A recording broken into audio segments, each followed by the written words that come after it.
a factory has got things that it's supposed to do, and and there's a list of those. Those are customer orders and all the breakdown to the parts. There needs to be a second list of the things you can do, because you can't do what you can't do. So there's no such list of things that you can and can't do. But what you need to do is a Boolean subtraction of what you want to do and what you can do, and say, okay, I'm not going to try to do things I can't do. It's really very simple, but when you look at it in that fashion.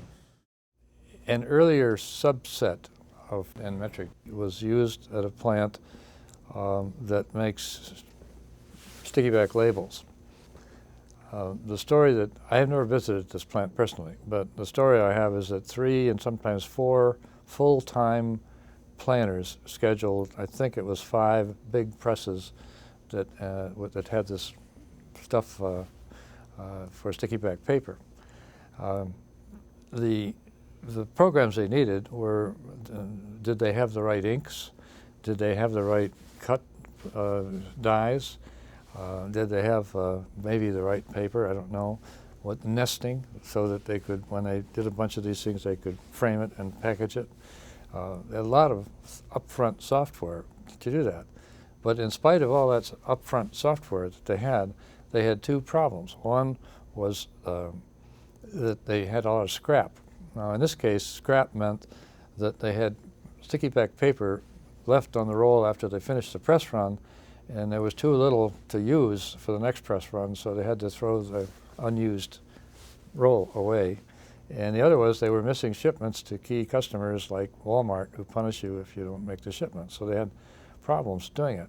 Well, why did it take 3 and sometimes 4 full-time schedulers to try to micromanage what was going on in these presses?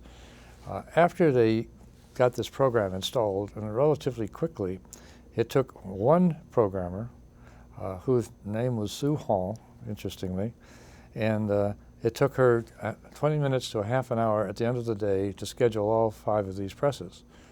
And they virtually eliminated the missed orders, and they reduced their scrap tremendously. What was the difference?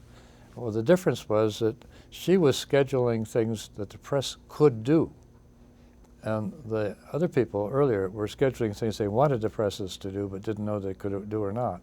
And so the people on the factory floor were scrambling around trying to figure out how to do what was being asked of them. And so there was chaos on the factory floor, and there was a consequence of missed shipments and all sorts of other things. So the managing process was very heavy. The people at the other end of the management process that were running these presses were miserable. But when they were given tasks that they were prepared to do, the whole thing became a piece of cake. And that's the difference.